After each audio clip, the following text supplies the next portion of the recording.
नमस्कार बंधुरा आमार कल्की होम किचेने सबाइके स्वागत। आज आमी एकटा नतून रेसिपि बानाबो। आज बानाबो थालकुनी शाकेर एकटा सुंदर तरकारी। एर जन्य आमी थालकुनी शाक निये निয়েছি, पेঁয়াজ कुचि, 5 फोड़न, काँचा लंका चेरा, शुकनो लंका,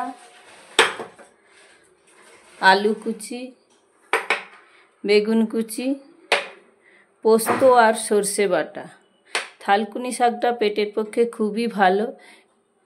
এইভাবে তরকারি বানালে সবার খুব খেতে ভালো লাগবে। আমি কেমন ভাবে বানাই আপনারা পুরো ভিডিওটা দেখতে থাকুন। শাকটা সুন্দরভাবে কুচি কুচি করে কেটে নিয়েছি।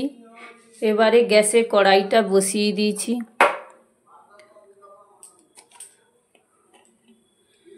কড়াইটা গরম হয়ে গেছে, এবারে তেল দিয়ে দেব। সরষের তেলেই তরকারিটা করব। প্রথমে গোটা শুকনো লঙ্কা দিয়ে দেব।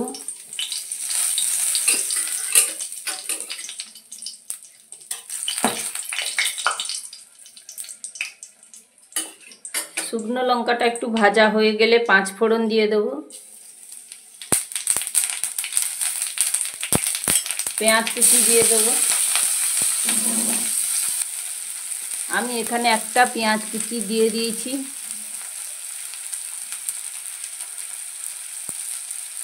দুটো কাঁচা লঙ্কা চেরা দিয়ে দেব।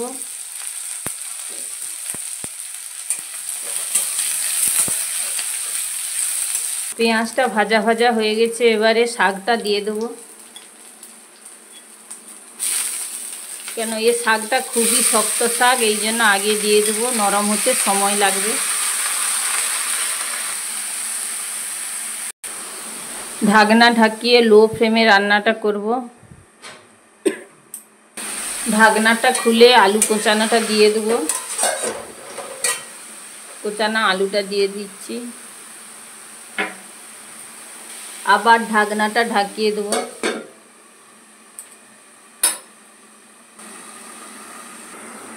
ঢাকনাটা খুলে পরিমাণ মতো নুন দিয়ে দেব,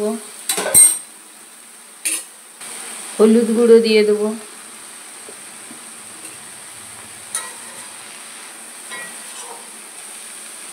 বেগুনটা পরে দেব কারণ বেগুনটা তাড়াতাড়ি নরম হয়ে যাবে। বেগুনটা দিয়ে দেব।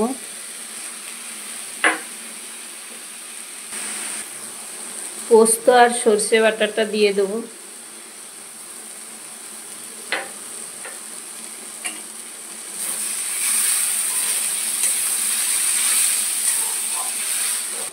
প্রয়োজন মতো জল দিয়ে দেব।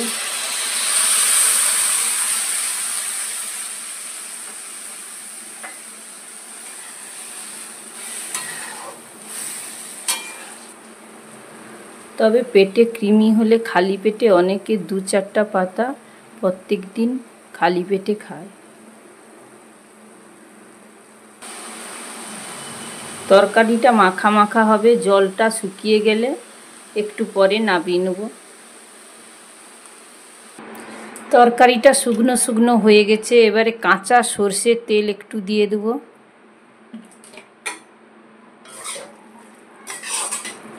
তরকারিটা কড়াই থেকে একটা পাত্রে নিয়ে নেব।